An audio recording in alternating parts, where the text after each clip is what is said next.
Hi there, and welcome to part 2 of object data types. Today, we'll look at some questions, both theoretical and coding related. So, to kick things off, what is the difference between an array and a plain object? Well, in JavaScript, these are both object data types. However, arrays are used for storing ordered collections of data, while objects store a collection of key-valued pairs and historically are unordered.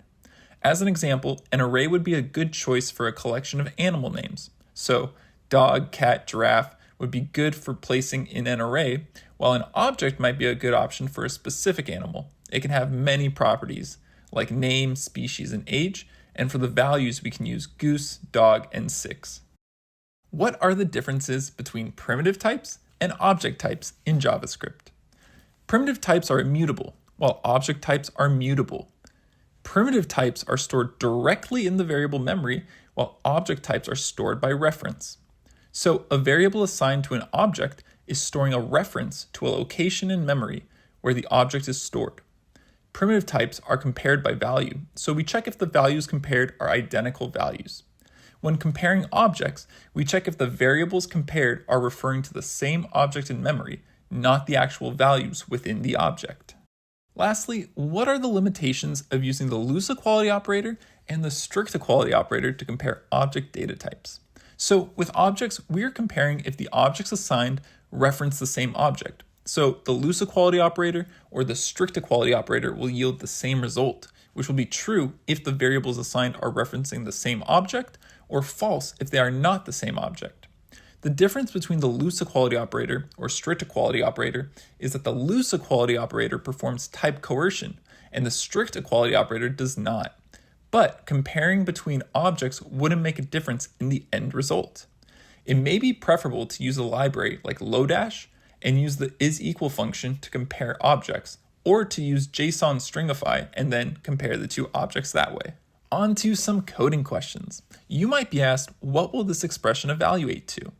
So here we're comparing an array that contains a string as well as a string value. So what is going to happen is that when we use the loose equality operator, we will use type coercion to be able to have a common type to compare the two values.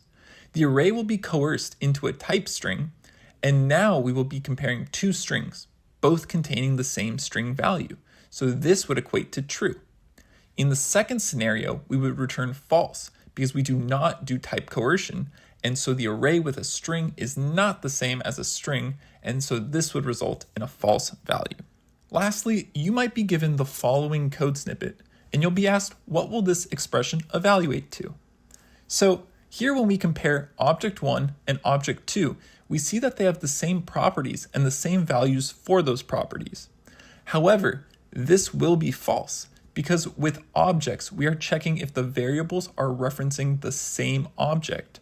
And these are two different objects that happen to have the same values. So the variables are pointing to different objects, and this would be false.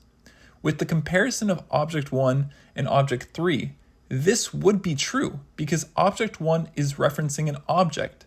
By assigning object 1 to object 3, we are storing the reference to the same object. So this would result in a true value because the reference in object 1 is the same as the reference in object 3. All right, that's it for today's episode. Thank you so much for watching. Please like and subscribe if you enjoyed the content, and I look forward to seeing you guys in the next one.